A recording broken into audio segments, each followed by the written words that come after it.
हर मनुष्य को कुछ चाहिए होता है और उस ज़रूरत को पूरा करने के लिए हम काम करते हैं। जो हमारी आंतरिक आवश्यकता है, जिसे हमें तत्काल पूरा करने और तृप्त करने की आवश्यकता है, जो वास्तव में सभी कार्यों के पीछे मूल प्रेरक है, अब वो है आवश्यकता। किंतु किस चीज़ की आवश्यकता है हमें? ऐसा क्या है जिसकी लालसा है हमें? ऐसा क्या है जिसे हम प्राप्त करना चाहते हैं? वो है खुशी। हम कुछ कार्यों को करने और कुछ गतिविधियों में शामिल होने के इच्छुक रहते हैं, क्योंकि हम सोचते हैं कि वे हमें खुश करेंगे। लेकिन क्या हम खुशी के सही मायने से वाकिफ है? आज हम इस वीडियो में जानेंगे सुख क्या है, सुख के कितने प्रकार होते हैं, और श्रीमद् भागवत गीता का उद्देश्य देते समय श्री कृष्ण ने अर्जुन के माध्यम से हमें इस मायावी अवधारणा के बारे में क्या बताया है। इससे पहले कि हम आगे बढ़े, अगर आप हमारे चैनल पर नए हैं तो प्लीज़ चैनल को लाइक एंड सब्सक्राइब ज़रूर कर दीजिएगा। हम अक्सर खुशी को कई बाहरी कारकों से जोड़ते हैं। हम अक्सर अपना सारा प्रयास अपनी इंद्रियों की संतुष्टि पर खर्च कर देते हैं। हालांकि इस तरह से प्राप्त होने वाला सुख केवल अस्थायी सुख है और दुख के चक्रों के साथ जुड़ जाता है। सच्चा सुख एक शांत मन से ही निकल सकता है, जो किसी बाहरी चीज पर निर्भर नहीं है और हर स्थिति में अशांत रहता है। जिस प्रकार विभिन्न नदियों का जल उस महासागर में प्रवेश करता है, जो चारों ओर से भरा हुआ होने पर भी अविचलित रहता है, उसी प्रकार जो व्यक्ति कामनाओं के अविरल प्रवाह से विचलित नहीं होता, वह अकेले ही शांति प्राप्त कर सकता है, ना कि वह व्यक्ति जो इन इच्छाओं के पीछे भागता है और ऐसी इच्छाओं को पूरा करने का प्रयास करता है।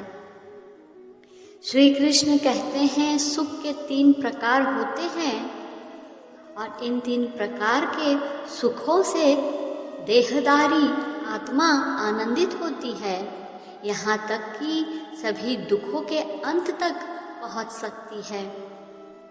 पहला सुख है सात्विक सुख। वह सुख है जो आत्मा के उत्थान से उत्पन्न होता है। हालांकि इसे हासिल करना आसान नहीं है। सात्विक सुख का पीछा करने वाले को बहुत अनुशासन का अभ्यास करना पड़ता है। इसलिए यह शुरू में विष जैसा लगता है, लेकिन अंत में अमृत जैसा लगता है। जो पहले विष जैसा लगता है लेकिन अंत में अमृत जैसा स्वाद लेता है, वह सद्गुण में सुख कहलाता है। यह शुद्ध बुद्धि से उत्पन्न होती है, जो आत्मज्ञान में स्थित है। दूसरा सुख है राजसिक सुख। यह भौतिकवादी सुख है, जो प्राप्त होता है जब इंद्रियां बाहरी वस्तुओं के संपर्क में आती है, जो संतुष्टि की भावना पैदा करती है। हालांकि इस तरह की खुशी अस्थायी है। सुख को रजोगुण की अवस्था में तब कहा जाता है जब वह इंद्रियों के उनकी वस्तुओं के संपर्क से प्राप्त होता है। ऐसी खुशी पहले अमृत के समान होती है, लेकिन अंत में जहर जैसा लगता है। तीसरा सुख है तामसिक सुख। यह सुख का निम्नतम रूप है, सोने या आलसी होने से प्राप्त होता है। इन साधनाओं से आत्मा का पालन पोषण कभी नहीं होता। फिर भी क्योंकि इसके साथ आनंद की एक छोटी सी भावना जुड़ी होती है, इसलिए लोग गलत तरीके से इसे खुशी की स्थिति मानते हैं। वह सुख जो आदि से अंत तक स्वयं के स्वरूप को ढके रहता है और जो नींद, आलस्य और लापरवाही से उत्पन्न होता है वह अज्ञानता कहलाता है। मन की शांतिपूर्ण स्थिति को प्राप्त करके ही कोई सच्चा सुख प्राप्त कर सकते हैं। स्वयं के साथ शांति से रहने और ईश्वर के साथ एक होने से मिलने वाले सुख से बड़ा कोई सुख नहीं है। प्रत्येक आत्मा को अपने भीतर के तामसिक और राजसिक दोषों से बाहर निकलने और सात्विक जीवन में प्रवेश करने का अवसर मिलता है।